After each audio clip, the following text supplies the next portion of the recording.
پر آج انتہائی اہم کیس کی سماعت ہوئی۔ پاکستان تحریک انصاف کی شاندانہ گلزار، اس کے ساتھ ساتھ جو شہریار آفریدی تھے ان کے خلاف 3 MPO کے آرڈرز جاری کرنے کے حوالے سے کیس تھا، اور اس کیس میں آج ڈپٹی کمشنر اسلام آباد عرفان میمن کو طلب کیا گیا تھا اور واضح کیا گیا تھا۔ گزشتہ روز چونکہ وہ پیش نہیں ہوئے تھے تو اس حوالے سے عدالت کی جانب سے سخت احکامات دیے گئے تھے اور کہا گیا تھا کہ جو DC اسلام آباد ہیں وہ جہاں کہیں بھی موجود ہیں، سی پورٹ پہ موجود ہیں، ایئرپورٹ پہ موجود ہیں، بارڈر کراسنگ ایریا میں موجود ہیں، چاروں صوبوں کے جو DCs ہیں، معذرت کے ساتھ جو IGs ہیں، ان کو یہ احکامات دیے گئے تھے کہ ان کو گرفتار کر کے یہاں پیش کیا جائے، جس پر خیرپور سندھ میں موجود DC اسلام آباد جو کہ 12 روزہ چھٹی پر جا چکے تھے وہ واپس آئے۔ صبح 9 بجے سماعت تھی، وہ 9 بجے پہنچے اور عدالت کے ساتھ عدالت کے سامنے جو ہیں وہ پیش ہوئے، اور اس حوالے سے عدالت کی جانب سے کہا گیا کہ اس سے پہلے چونکہ DC اسلام آباد بتا چکے تھے کہ وہ اپنی والدہ کے ہمراہ عمرے کے لیے جانا چاہتے تھے، جس پر عدالت نے کہا کہ آپ نے بھی کئی لوگوں کو جو 3 MPO کے آرڈرز ہیں اس کے تحت گرفتار کیا اور ان کو بیرون ملک جانے سے روکا، اب آپ کو کیسا لگے گا؟ جس پر باقاعدہ طور پر ہم نے دیکھا ایک سخت یہ سماعت تھی، اور اس پر باقاعدہ طور پر چونکہ پہلے ایک نوٹس توہین عدالت کا ان کو سرو کیا گیا تھا، اس نوٹس کے ہی حوالے سے آج یہ دوسری سماعت تھی۔ آپ دیکھ سکتے ہیں تحریک انصاف کے وکلاء یہاں بڑی تعداد میں موجود ہیں، شاندانہ گلزار شہریار آفریدی کے وکلاء بھی موجود ہیں، اور ایک اچھی قانونی جو جنگ ہے لڑی۔ اور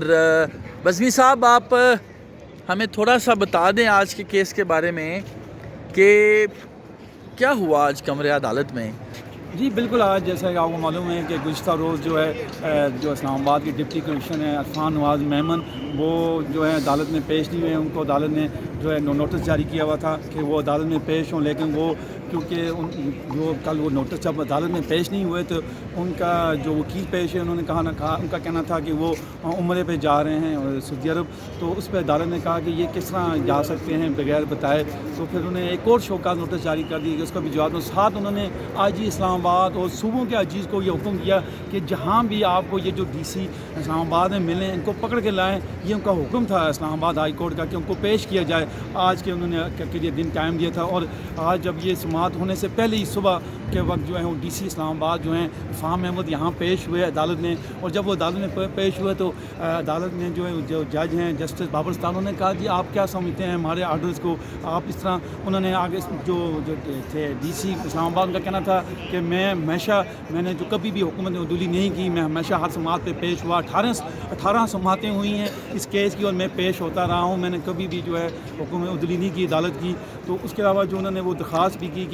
کہ ہمیں اس کو آگے کیا جائے، کہ مجھے اس کی اصطلاح دی جائے، لیکن عدالت نے وہ درخواست مسترد کر دی، اور اس کو عدالت نے یہ کہا کہ آپ کو ہم ایک اور شوکاز نوٹس جاری کرتے ہیں اور آپ نے پیر تک اس کا جو ہے وہ یہ اس کا جواب دینا ہے، اور ساتھ ہم اس کا فیصلہ بھی سنائیں گے اس کیس کے حوالے سے۔ تو وزیر صاحب بس ایک کامنٹ کر دیں، آپ ظاہر ہے سالوں سے کورٹ کی ویٹ کر رہے ہیں، کیا سمجھتے ہیں کیا ممکنہ طور پر فیصلہ آ سکتا ہے اس سماعت کا؟ کیونکہ اب جیسا کہ پہلے تو ان کو ایک شوکاز نوٹس جاری ہوا تھا، اب پھر دوبارہ ایک اور شوکاز نوٹس جاری کیا اور اس کا جواب جو ہے وہ پیر تک مانگا گیا۔ اب ظاہری بات ہے جب تک وہ جواب نہیں آئے گا اس وقت تک ہم کچھ کہہ نہیں سکتے حتمی کی بات کہ ان کے ساتھ کیا سلوک کرے گی یہ عدالت، لیکن وہ اب جواب آنے کے بعد ہی وہ دیکھا جائے گا کہ عدالت کا کیا رویہ ہوگا۔ کیونکہ دونوں کیسز میں SSP جو اسلام آباد ہیں انہوں نے بھی معافی مانگی ہے۔ ہاں بالکل، انہوں نے معافی قبول ہونے کے کتنے امکانات ہوتے ہیں؟ اب دیکھیں کیونکہ جو SSP ہیں اسلام آباد جمیل ظفر اور اسی طرح DC اسلام آباد، انہوں نے معافی مانگی ہے۔ اب تو یہ عدالت کی ثواب دیدی ہے کہ وہ ان کے ساتھ کیا رویہ کرتی ہے، اس معافی کی ان کو کیا کرتی ہے، سزا دیتی ہے یا معاف کرتی ہے، یا ہو سکتا ہے سزا کوئی اس طرح کی ہو، کوئی معمولی سا کوئی جرمانہ یا کوئی معمولی سی مطلب کہ کوئی سخت سزا نہ ہو، یہ ساری چیزیں جو ہیں پاسبلٹی ہیں۔ بہت شکریہ جی۔ رؤف بزمی سینئر کورٹ رپورٹر ہیں، ABN کے لیے رپورٹنگ کرتے ہیں، اور وہ باقاعدہ طور پر ہمیں بتا رہے ہیں اس سماعت کا حوال کہ کس طرح سے DC اسلام آباد کی جانب سے تحریک انصاف کے لوگوں کو جب حراست میں لیا گیا اور عدالت کی جانب سے روکا گیا، اس کے باوجود یہ سلسلہ جاری رہا، جس کے بعد عدالت نے ان کے جو وارنٹ ہیں گرفتاری کے، جو کہ نان بیلیبل وارنٹ تھے، وہ جاری کیے، اور اس کے بعد آج ان کی جانب سے معافی مانگی گئی ہے۔ اب دیکھنا یہ ہے کہ پیر کو جب دوبارہ سے سماعت ہوگی اس کیس کی، اس میں عدالت ان کے جو 2 شو کاز نوٹسز میں دیے گئے جوابات ہیں ان کو قبول کرتی ہے اور معاملے کو رفع دفع کرتی ہے یا ڈی سی اسلام آباد اور ایس ایس پی آپریشن اسلام آباد کو تحریک انصاف کے لوگوں کو گرفتار کر